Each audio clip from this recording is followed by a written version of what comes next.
Hello from the mezzanine of the Hoboken Historical Museum in beautiful uptown Hoboken. We're streaming out live to you on Facebook, YouTube, and Twitter. This is Hoboken Talks, where on Thursday nights we talk about Hoboken. This is episode number 20, and the idea of this show is we talk with and to interesting people. And we've got a very interesting person today. My name is Danny Schott, and I'm here today with Joel Lewis, poet, writer, someone I've known for many years here in Hoboken. One thing I want to tell you before we begin, please feel free to chat with us in the comments. We'll do our best to respond. We consider YouTube our home base, so if you miss any of Hoboken Talks or want to look back at some of our other shows we've done, YouTube is the place to be. Today's guest is Joel Lewis, and let me tell you a little bit about him. Joel Lewis was born in Brooklyn, raised in the communities of North Hudson. He went as an undergrad to William Patterson. He got his MFA from CCNY, his master's in social work from the Wursweiler School of Social Work. His foundational poetry study was, I guess, done at the Poetry Project in New York with workshops led by Ted Berrigan, Alice Notley, and Maureen Owen. He edited Adonai magazine, ran a number of reading series, read his work all over from Seattle to Reykjavik. To paraphrase lyricist Fran Landesman, it's been an interesting life so far. It hasn't been terribly commercial. Joel has a number of publications under his belt, including House Rent Boogie, Surrender When Leaving, North River Rundown, My Shaolin, A Poem of Staten Island. He's also edited a number of collections and anthologies, including Bluestones and Salt Hay, an anthology of contemporary New Jersey poets, On the Level, Every Day, selected talks of Ted Berrigan, Reality Prime, selected poems of Walter Lowenfels. So, being that this show's about Hoboken, let's start with Hoboken. When did you come to Hoboken, and what were your first impressions upon coming to our city? Well, I grew up primarily in North Bergen, New Jersey, which is a town that many people came from Hoboken. It's really North Bergen was one of the first places that Hobokenites moved out of town. They moved up to North Bergen. They moved up to Cliffside Park and Fort Lee, which were north of North Bergen. Not that many people remember that in the 40s and 50s, when FHA loans came into being, it was really difficult for Hobokenites to get FHA 3% loans in Hoboken. So what is FHA? Federal Housing Administration, Okay. Which really made, the suburbs, 3% interest loans were not eligible to cities like Hoboken, which in the words of the FHA, they would not give loans to transitional communities. And Hoboken was having Puerto Rican community, any community where there was Black and Puerto Rican communities moving in.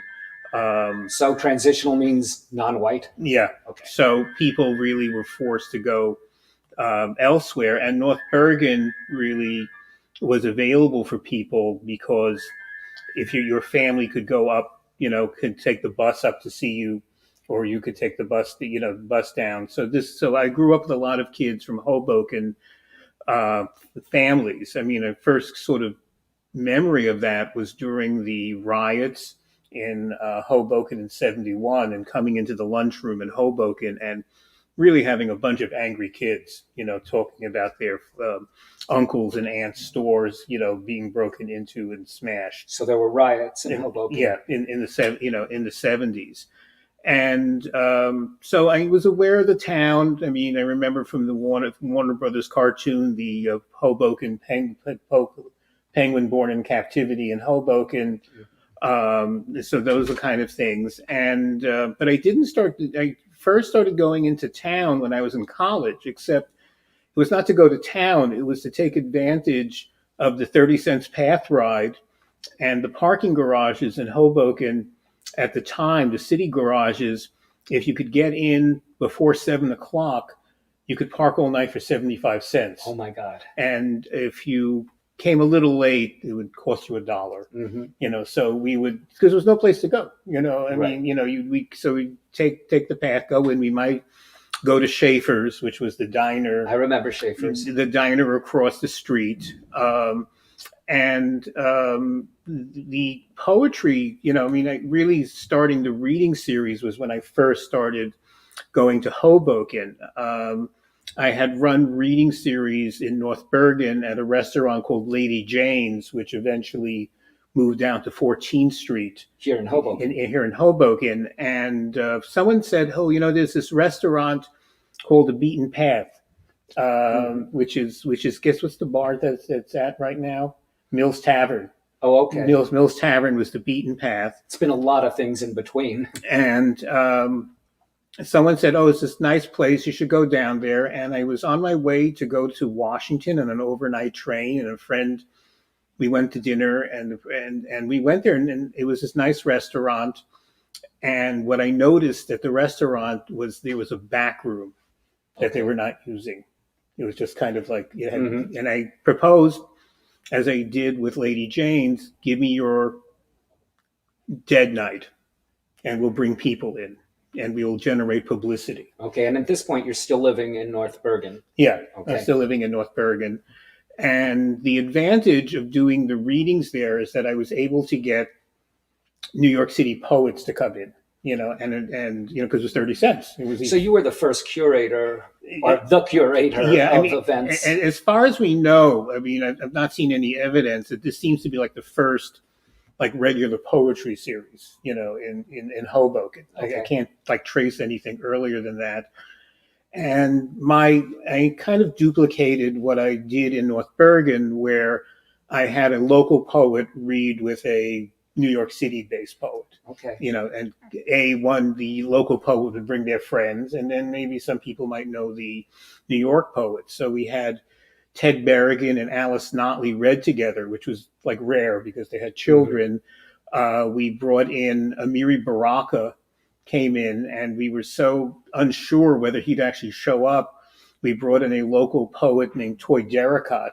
Oh, really? To read, who later became yes. really well known, among of our group of poets. And Bill Berkson read here. We had Miguel Algarin come in, and he brought in a conga player and a saxophonist. Wow. He brought it. Awesome. He brought it in, and we had good audiences. I didn't do. Well, I mean, I modeled it after the readings I did that I went to in downtown. There was no open. Right. I remember I read there in, I guess, 1981, Elliot Katz and I. Yeah. And I remember we were so drunk. Elliot cut himself and there was blood dripping down as he was reading. Yeah. But that was a great series. Yeah. And that was taken over by Liza Pilley, who then took that series and then moved it up to Maxwell's and ran it. So for almost 20 some odd years, there was a continuing poetry presence. You had Oro, you ran readings, so there was a lot of activity after. And I didn't run the readings at the Beaten Path long because I was in graduate school at the time, and it was just getting too much. And then a few years later, I ran a series at the Unicorn, which is now El Chorritos Cafe. Right. And the interior of the Unicorn, which you can still see in the movie Crossing Delancey, because they filmed part of the movie, in there. Yeah. It was a bookstore up front. In the back, they had a restaurant, and then there was a art gallery upstairs. And we did reading. We had Joe Chiaravolo came and read. Ted came back and read, and that was kind of, that sort of is the, Who were some of the Hoboken personalities who read the early series, at the Beaten Path? Well, most of the readers, I mean, there was a poetry scene here, and my connection was James Ruggia, who was very, very active in school. He did school readings, community readings. One person who sticks in mind as someone who came out to do readings for us was a poet named Sheldon Biber, who was a kind of an interesting, odd character. He lived in a apartment close to downtown where he was paying $35 a month rent. Apparently, the rent had not gone up since World War II. So I remember him. He didn't live in Hoboken? He did. Oh, he did. Okay. He did. And he was the first one I ever met. I see him going down the street. He goes, Sheldon. Sheldon says, no, I can't. The pass schedule says, I have to be there. And I didn't quite realize, at the time there was actually like a schedule, Okay. To follow that. But he did a kind of poetry, comedy, stand-up. It was sort of kind of stand-up comedy that only poets would appreciate, which kind of really narrows your audience.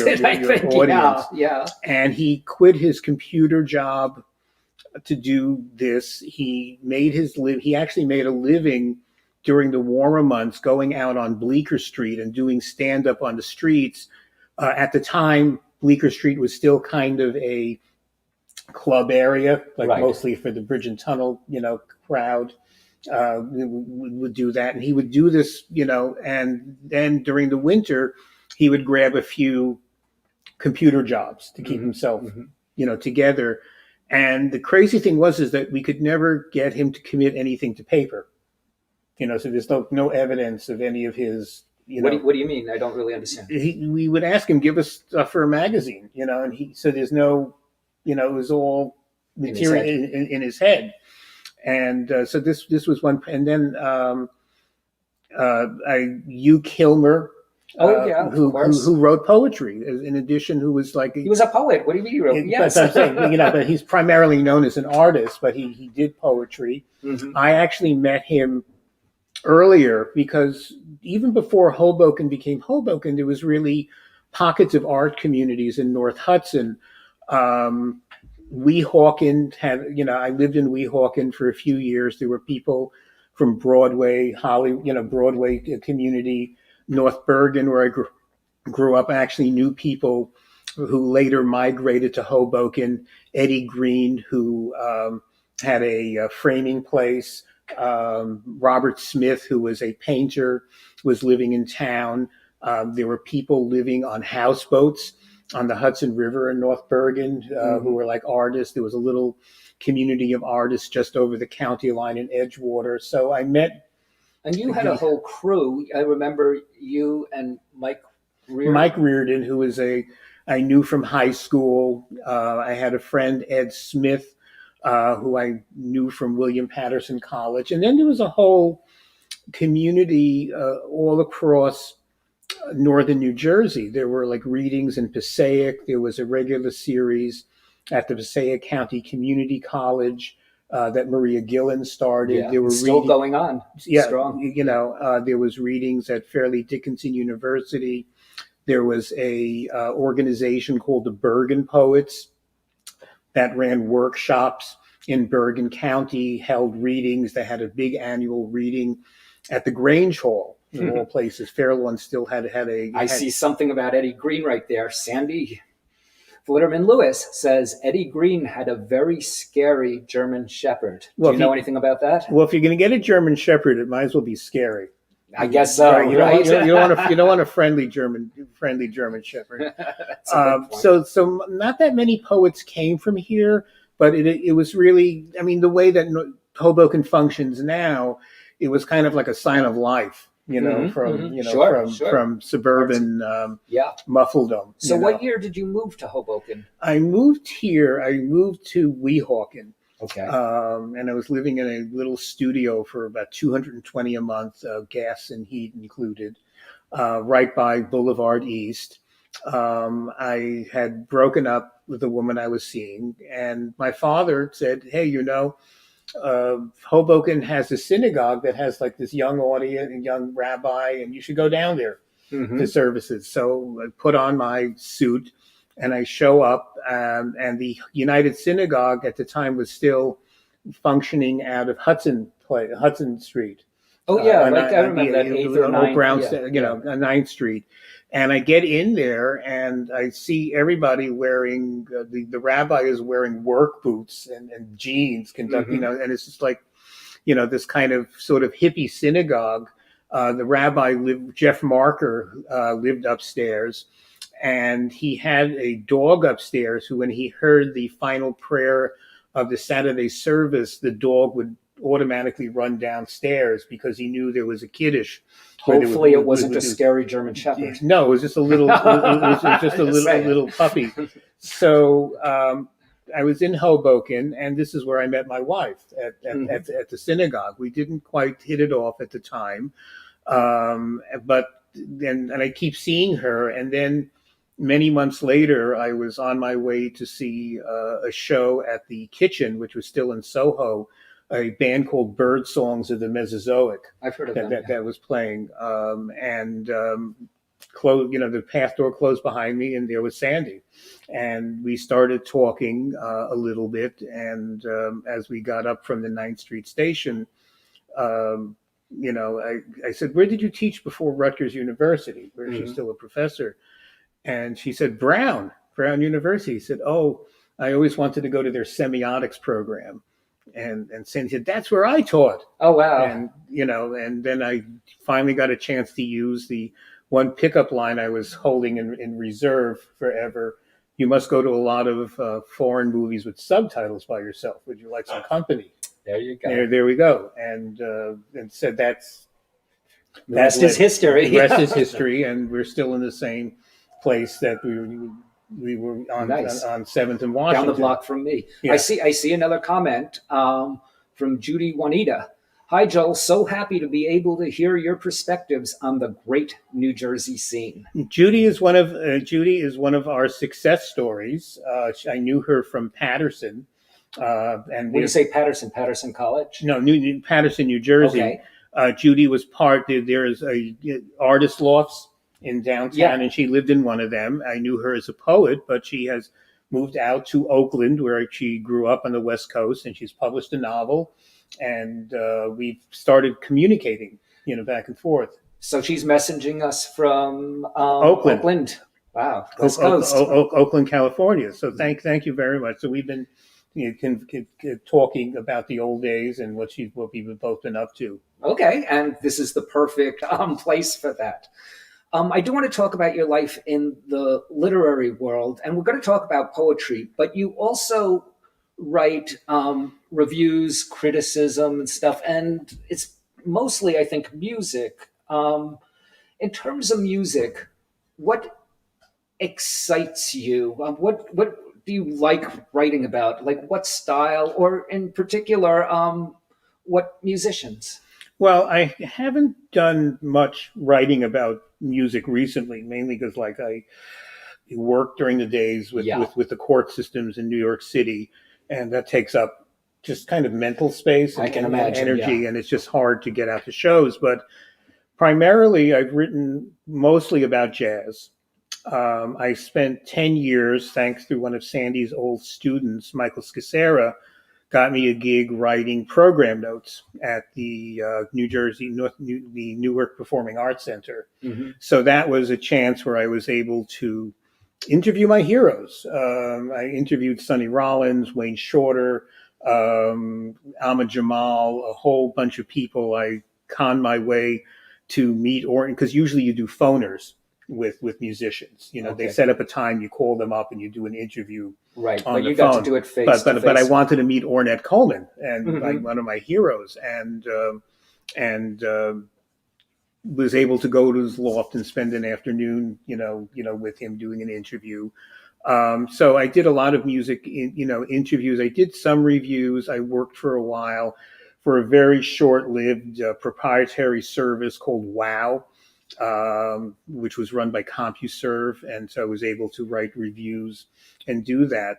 So it's been jazz. I've written a bit about klezmer music, and I helped break the klezmatics. Really? I was writing for The Forward, which is a weekly paper, which at the time was pretty a weekly Jewish paper. Weekly Jewish paper. And, I convinced my editor that this was a band worth knowing about. I helped break Ben Sidran, who played with the Steve Miller Group. did an album called Life's a Lesson, which was his Jewish album. Okay. And I did an article that when he called me up, he said, "Oh my God, the orders, So I did a lot of, writing and music, and I'm sort of attracted by something that's different.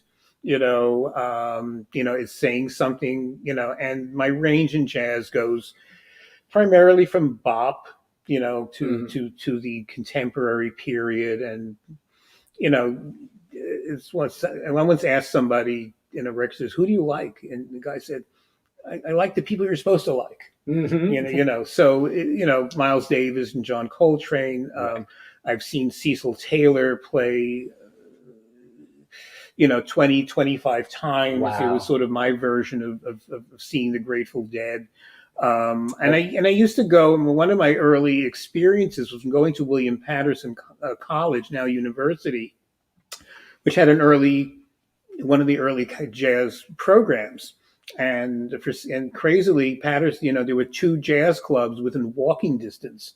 One was called the Three Sisters, and you could just go to a club, pay $5, and you could stay all night. It was like no reoccurring charge. And what I always liked about jazz clubs is you could sit and talk with the musicians. Cool. There used to be a club not far from North Bergen called Far and Away, where my friend Mike Reardon used to run readings there. The trick for any budding poets out there is find some place that has some space and go there on a slow night and propose. You really have to propose to the proprietor, not like this will be good for art, but this will be good for you. Right. Of course.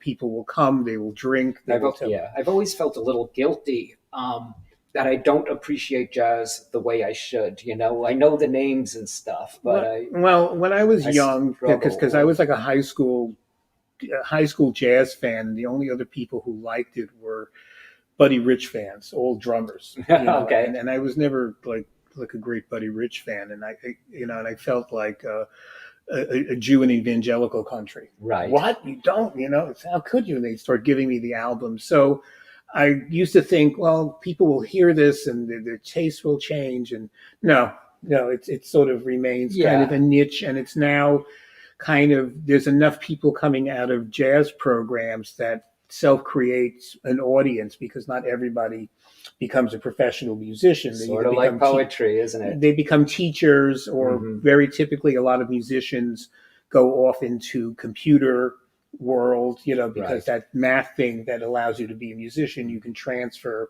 into doing electronics and programming and things. So that becomes like, when I used to go, to concerts at NJPAC, that was like the conversations I was hearing, people who knew each other from, music schools and things like that, coming out to hear one of their heroes. I've always been a rock and roll guy. Give me Patti Smith or Bruce or the Stones.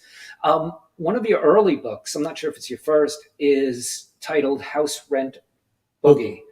And that comes from a John Lee Hooker song, right? Yes. Tell us about that, like about the book and about what you're doing in the book. Oh, you have my bag over there? I think there's a copy, Mr.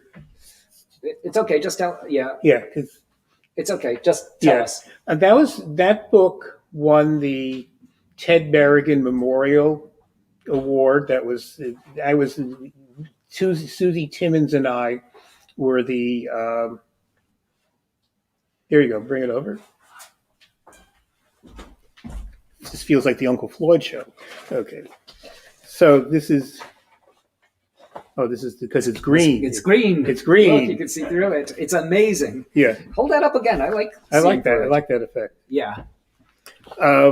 So tell us about, the blues at the construction of the book. The construction of the book, it's earlier poems from the late 70s, from the time I went to the Naropa Institute.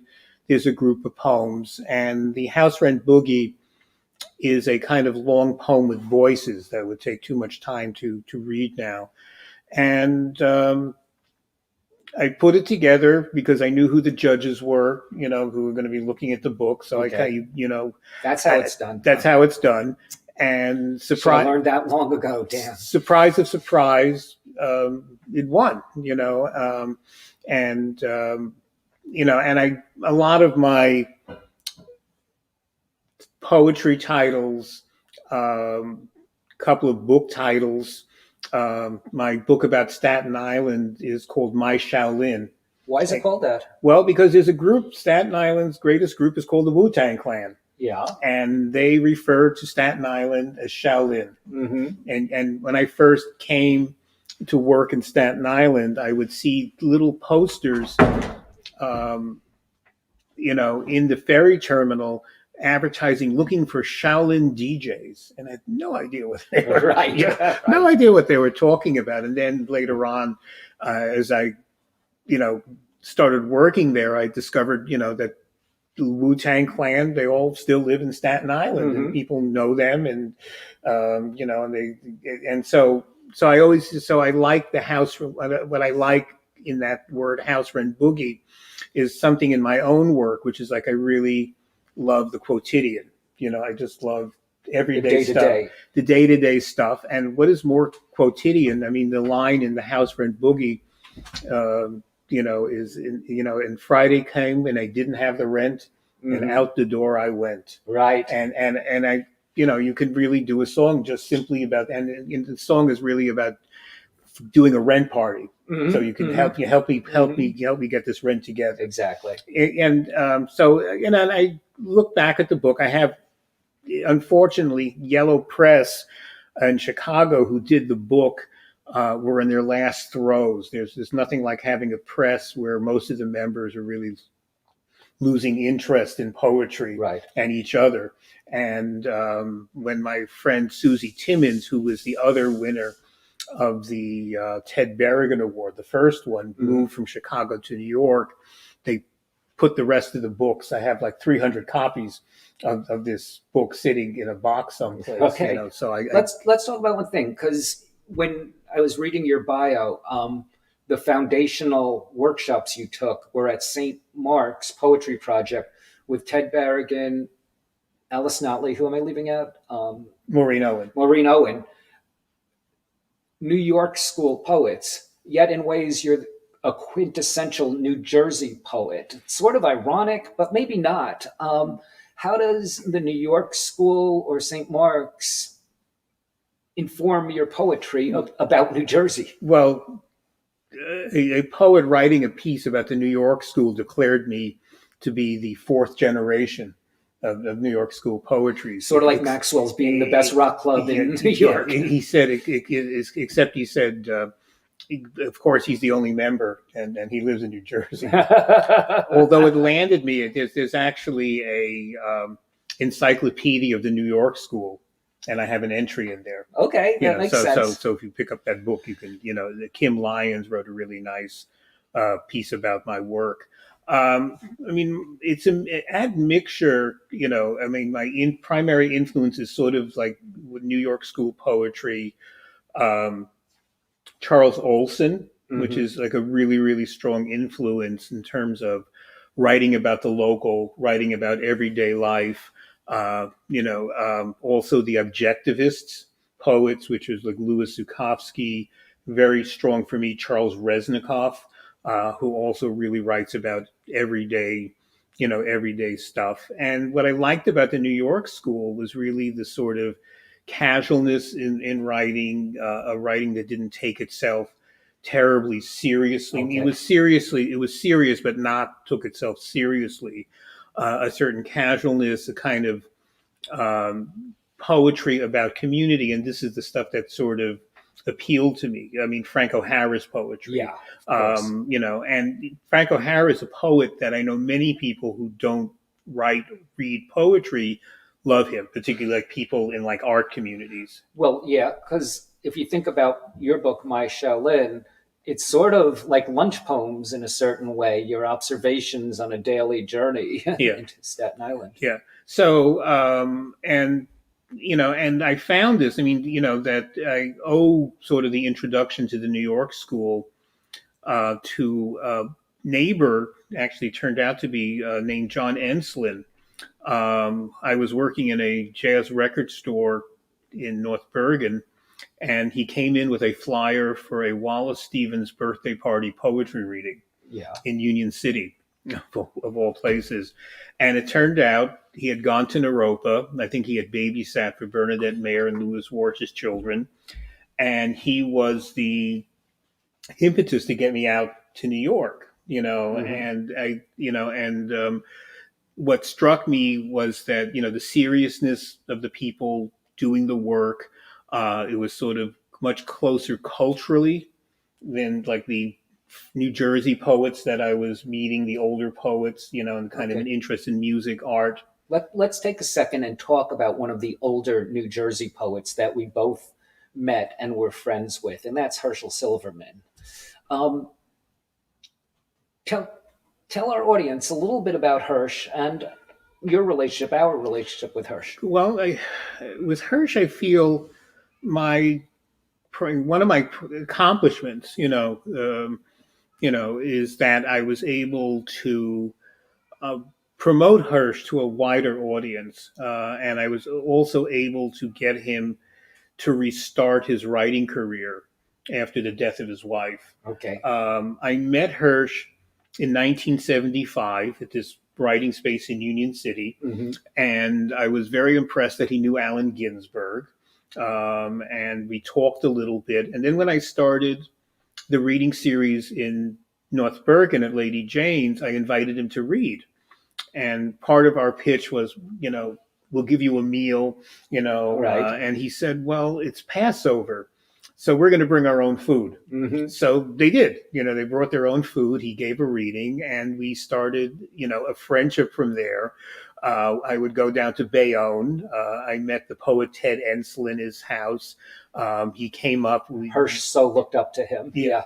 For a couple of years, we put up a sukkah in my parents' backyard in North Bergen, and Hirsch came. He met my parents. We met my parents. I'm one of the few poets who knew his wife, who was a really, really terrific woman. And when his wife died, and at the same time his candy store, which he was sort of known for, died, he was like a little sad and depressed. And I saw him at a reading at the Beaten Path, not one I was running.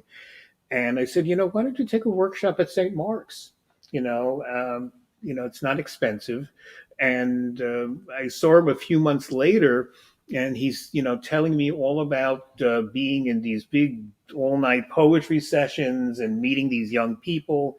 And his career got reborn. Okay. And I also put him in Bluestones and Salté. And brought him to do readings, and then also there used to be something called the Buffalo Poetics List, which was from SUNY Buffalo, which was kind of a listserv, and someone was looking for somebody to write an entry on the West Coast poet David Meltzer, who I was friends with, for an encyclopedia of the beats. Okay. And I contacted the guy, and he said, I will write that if I can do entries for Herschel Silverman and Ted Berrigan. Okay. And he said, okay. Nice. And nice. I got Hirsch in this encyclopedia, so I feel this is, and he's the only person who ever left me anything in his will. Which I was very touched, that at least, he kind of acknowledged, my sort of efforts in getting his work. Because I always thought, I still think that Krishna poems is sort of like the last great beat work, the originality, Now, if we're talking about Hirsch, we should probably talk about Perry Robinson also, because those two often teamed up together. I know you've read with Perry. Perry, I was aware of his work. Funk Dumpling, I remember having in the, so I knew him as a clarinet player. In fact, for 2 weeks, I decided I was going to learn the clarinet until someone sold me an old clarinet inspired by Perry. But then I realized my talents lay elsewhere. And I see him, he was very involved kind of with poetry scenes. I'd see him playing at readings in New York. I saw him at the Museum of Modern Art in their Summer Garden series. And then lo and behold, I moved to Hoboken. And Perry's across the street. He lived by Benny's, right? Yeah, Perry was in town. And I think he liked me to some extent because I was sort of aware of his history, Hmm. and where his positioning was. He was the only post bop clarinet player, Hmm. for many years. He was Well, the only, Perry was one of the most positive people I've ever yeah, met. Yeah. yeah, and so we could talk kind of about his history, Hmm. so we were able to sort of communicate and talk a lot about music. And I was always really sorry that he never was able to, most of his, you know, attention was paid in Germany. He Right. played a lot in Germany. He at one point he had signed to Chiaroscuro Records and did this album called The Traveler, and there were all sorts of events, and and he was really ready to break out, and the album, and at the same time when his record came out, the jazz pianist Abdullah Abraham had an album called Cape Town Fringe that became this enormous seller, so enormous that they stopped pressing Perry's record. Wait, I don't understand the connection They between were the on the two. same label, Oh, okay. So and they and, put all their and they resources put into all their. that. I mean, they were literally Hmm. running around the country trying to find pressers to keep up with this record, Wow. and Perry's record. And The And, Traveler is the name of his biography yeah, or what was it? Written by our friend yeah, Flo Wetzel. yeah. And the sad part was is that I was looking at something called, Chiaroscuro had donated their masters to the University of North Carolina. So I sent an email trying to find out if the Traveler was like available for like a download, and it's never been transferred. Really? It's like still like an like an LP master. Mhm. So so this is kind of sad. Kind of sad. It is for us, but Perry was one of the most content and happy people I ever met. So Yeah. we're we're feeling sad about it, but I don't know, that he did. We've been talking about all these people that we know from Hoboken, from the area. I think it's time to hear some of your poems. Willing to read us a few? Okay.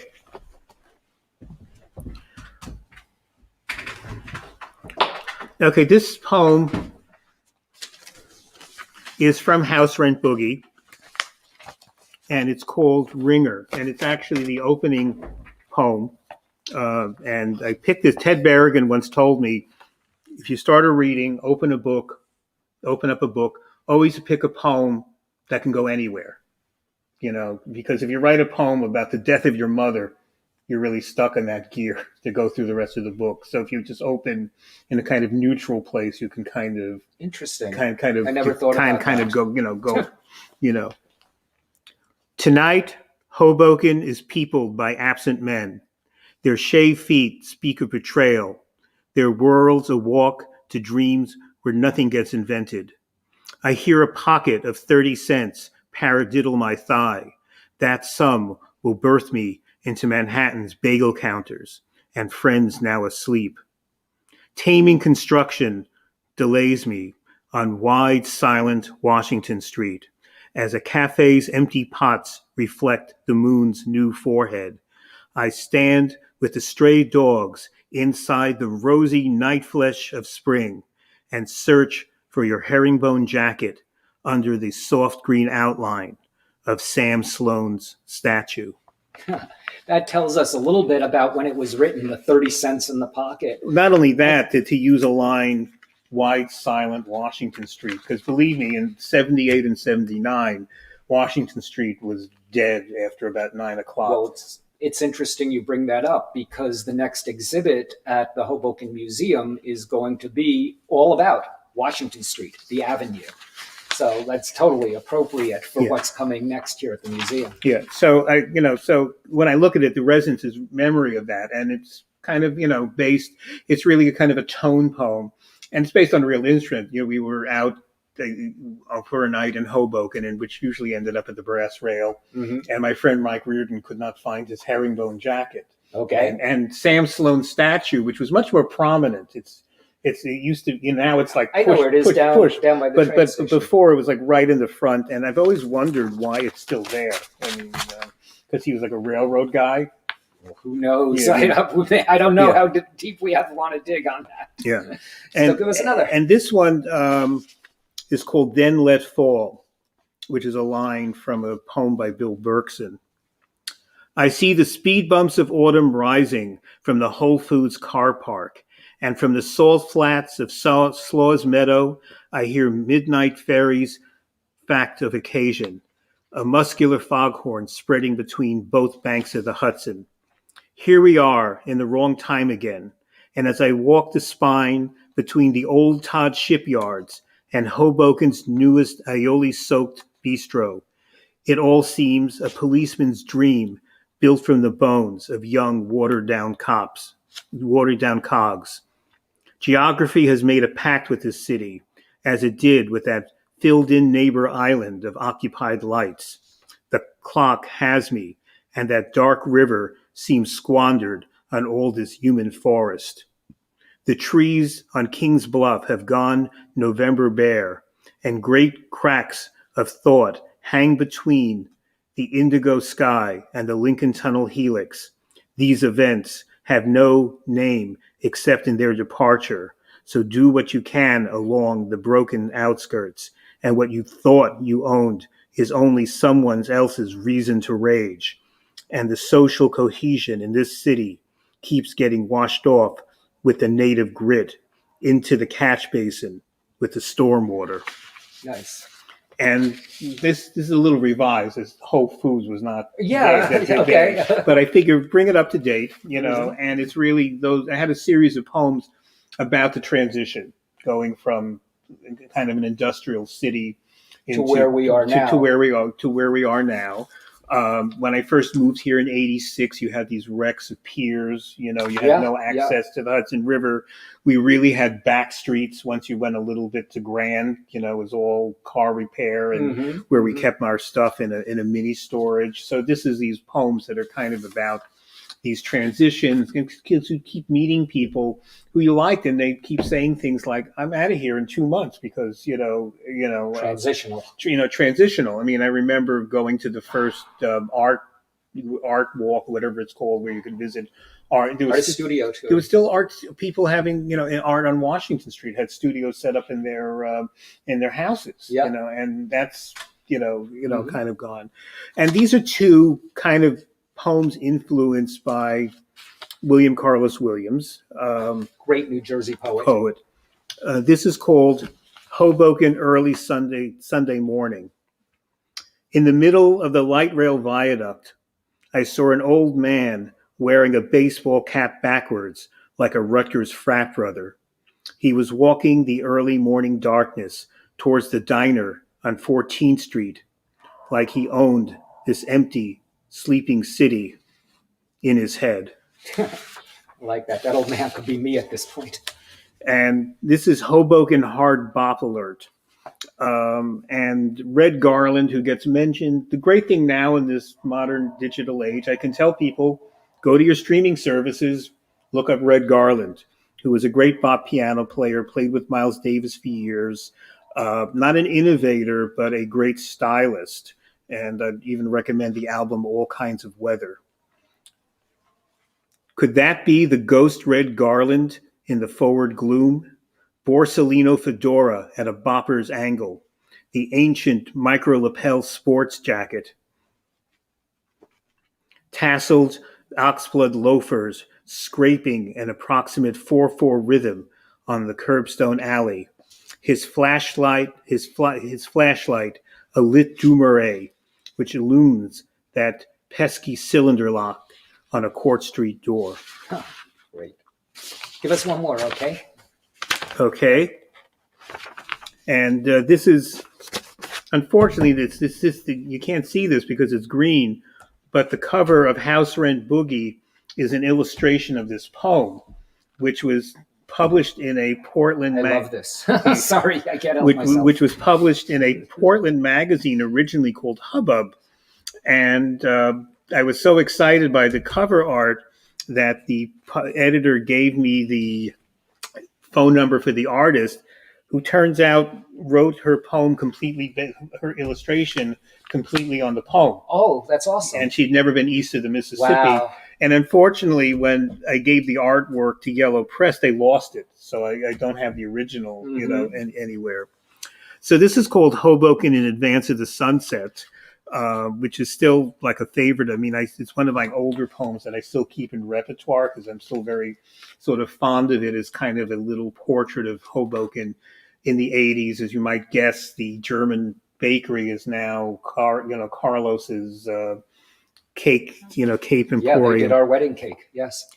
Needless and undefined dimensions limn my walk of jazz's intuitive process and the voluptuous latitudes that name a city.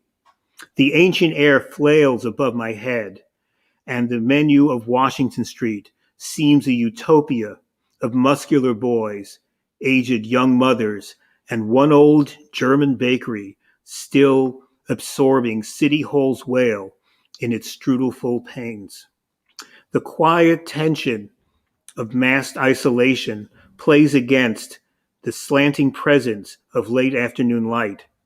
The streetlights change in chronic order, and a blue domino pizza wagon burns rubber out towards the lowlands of Frank Sinatra Drive as my thoughts swerve towards my funhouse reflection in an old woman's glasses. A mind sets up the scenery, memory dubs in the dialogue.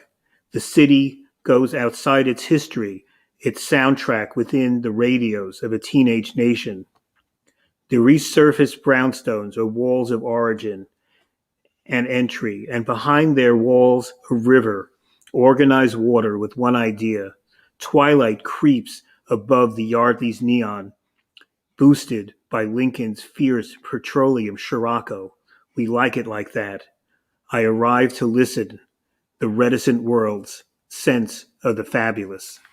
That's beautiful. Museum people better talk to you um, for their Washington Street exhibit because you've got some text for it. Well, they should take that piece of artwork too.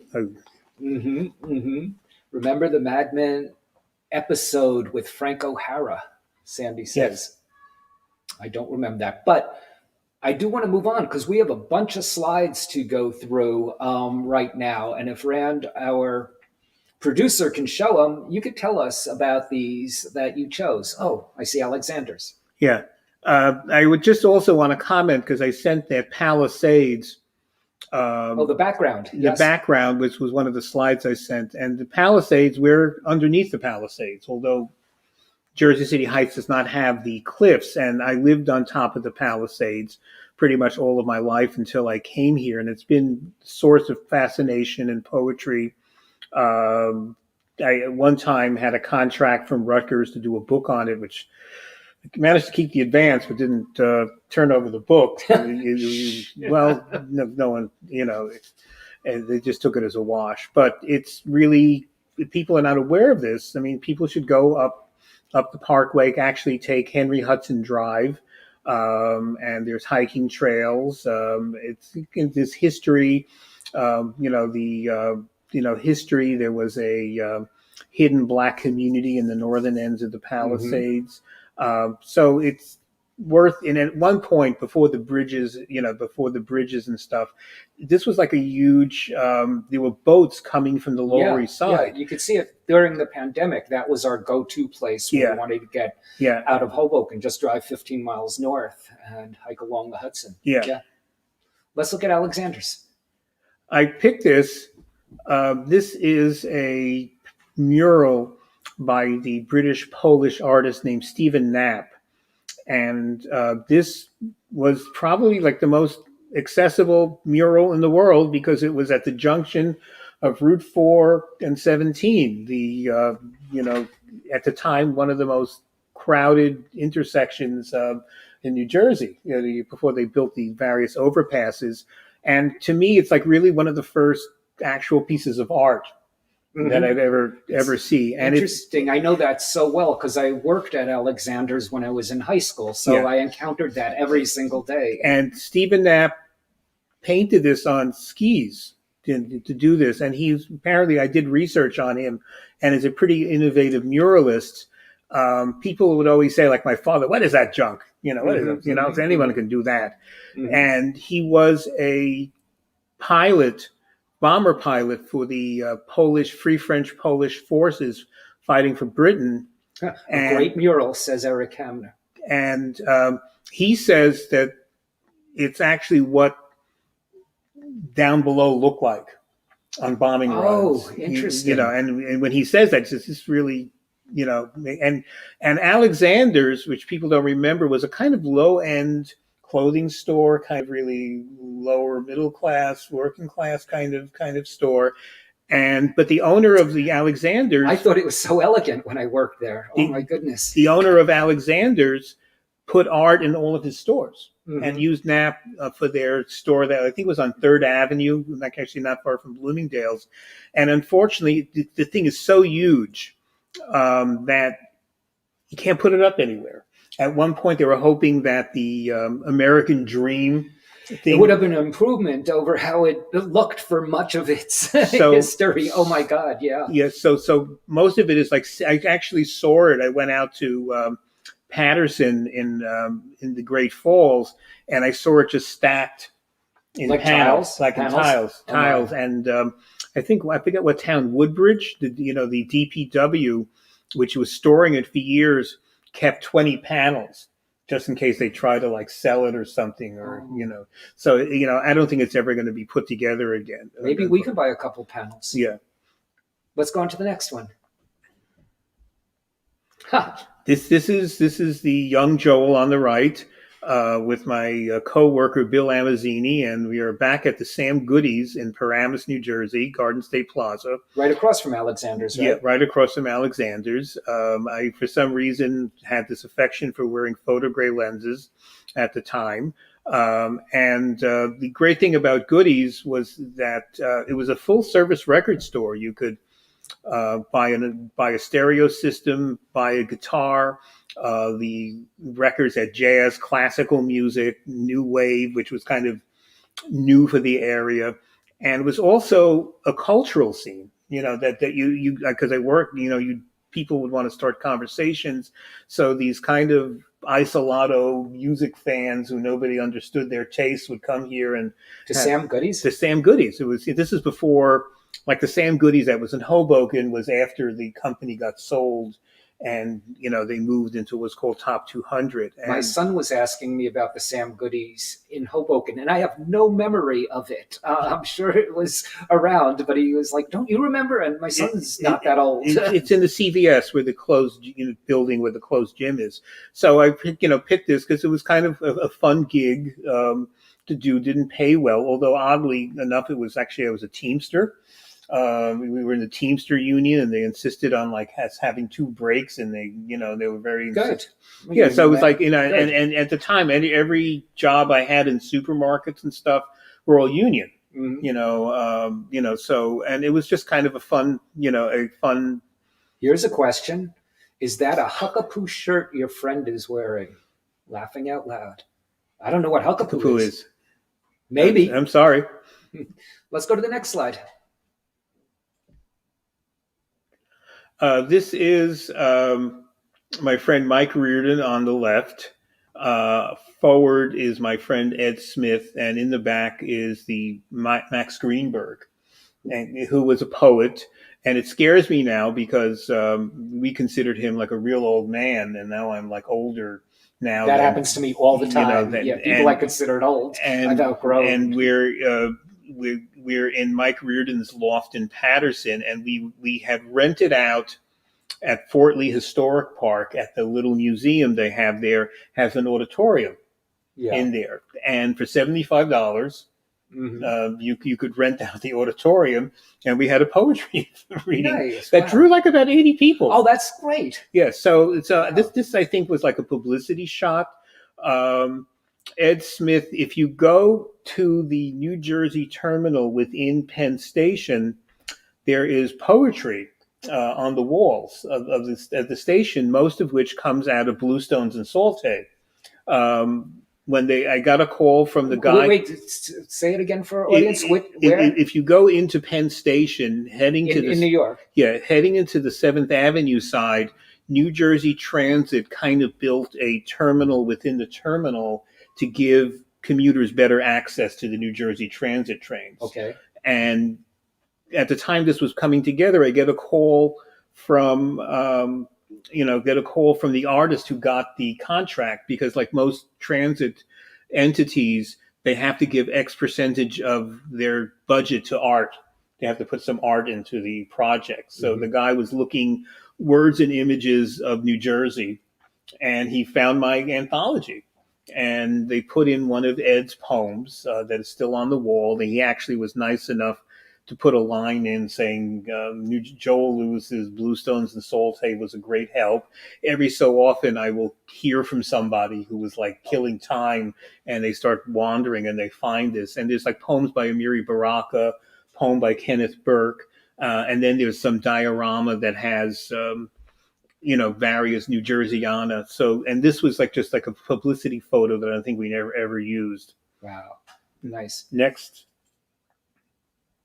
What's that? This is a painting by Edward Hopper. It's called East Wind over Weehawken. It's Boulevard East.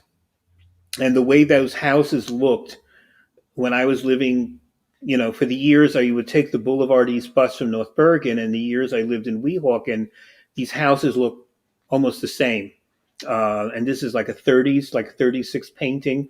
It's near 48th Street, the Pershing Road that goes down to the Port Imperial property. So I like this, because I really love Edward Hopper, and he's a great, kind of influence on my work and his art. And secondly, because I lived in Weehawken, which was kind of, a nice place to live, right by, easy to get into New York. I would often come into work. I had like a bus pass, so I'd come into work, and I had made myself turkey meatloaf on Sunday. And every day I'd eat turkey meatloaf with something else. So I'd quickly eat something, and then I'd get back on the bus and go to New York. Would you go back and forth? Yeah, because it was like, you save money, because I was penurious kind of on a budget. So, and unfortunately, the painting for years used to be in the Pennsylvania Academy of Fine Art. And sadly, they sold it for like a lot of money, like $27 million, but into a private collection.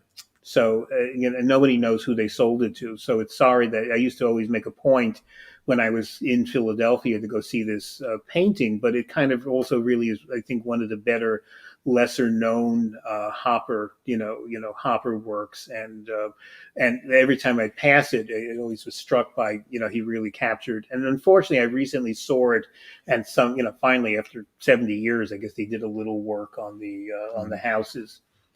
Let's move on. Who's that? That's Professor Sandy Flitterman Lewis, my wife, film scholar, specialist in French cinema, Agnes Varda, Chantal Ackerman, in one of our more dapper modes. Where's that picture taken? Looks like the Hoboken Museum. I think so. I think it was the Hoboken Historical Museum. Yes. Let's move on. Look at that. And this was at the naming of the Hirsch's Corner. Hirsch's Beehive, yes. And the late Steve Dalashinsky on the left with the white hair. His wife is Yuko. She's all the way on the right. All the way on the right. And this was a nice little event. Again, Hirsch, many people in Bayonne knew Hirsch because he ran the candy store across the street, and he employed people. He did a lot of kindnesses. He talked about kids who had troubles with their parents, him putting them up, giving them jobs, letting them stay in his house, supporting like little leagues. And, he just did, like, he was very much a person, civic-minded person, civic-minded, person of the community. And I thought a kind of touching thing he told me was that when he finally got to meet Gregory Corso and Alan, they said, "Come with us. Let's, come with us to Europe. Let's go to Europe." Yeah. And it sounded like tempting, because this was a guy who was really essentially raised an orphan, by his aunt. He would always give money to the home that took care of his aunt, and he had a wife and he had two kids. Yep. And he knew where, unlike the Beats. Look, who are those two guys in the back? That's me, and that's Perry Robinson and Perry there. Yeah. Yep. We're running out of time, so let's go through these slides. Yeah, okay. Who's that? This is Ed Foster.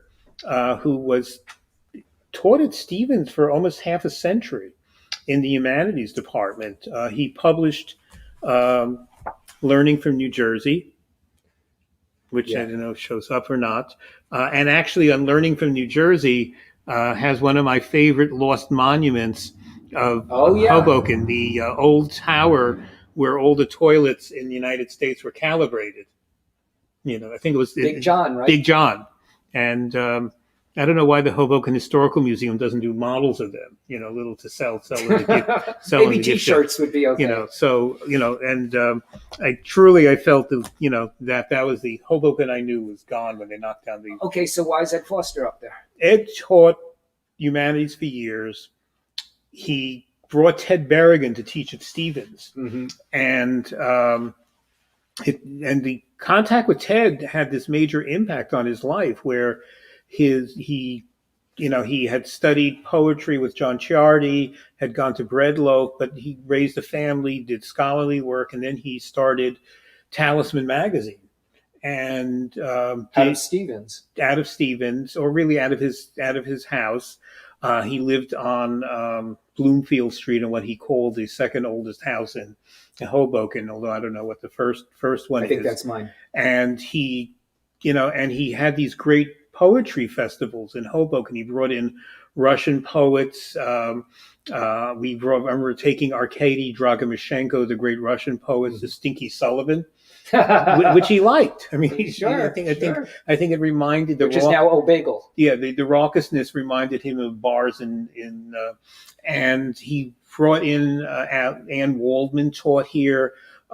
He published my Ted Berrigan anthology, the Walter Lowenfels anthology, two of my poetry books, and he really is a major force. He's very modest. If he's watching this now, I'm sure he's very embarrassed that he's there. He's now living up in he's living in central Massachusetts, western Massachusetts.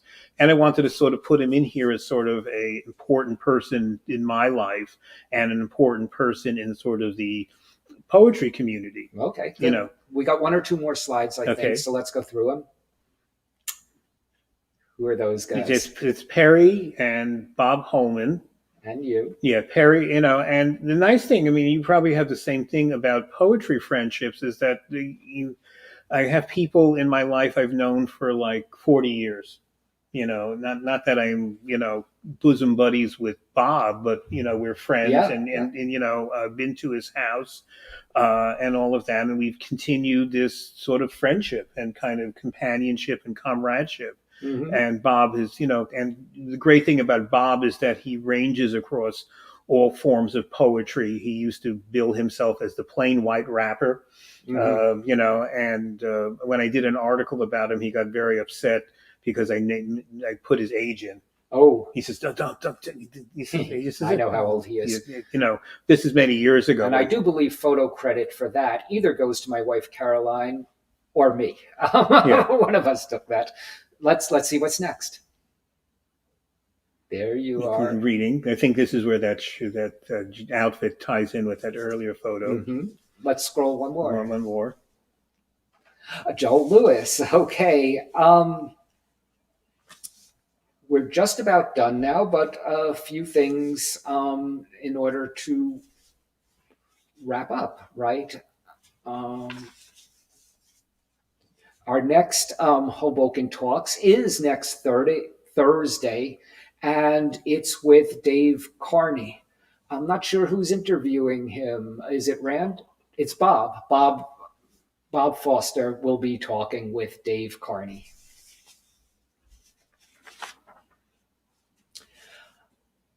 I also want to say that we'd like to thank the late Donald Shackett for his generosity. Donald was a longtime Hoboken resident who was able to make a donation to the museum in his will. So, as always, thank you, Donald Shackett. Of course, we thank Applied Development Company for their generous support through the years. Applied provides us, the Hoboken Museum, with space and supports the museum in so many other ways as well.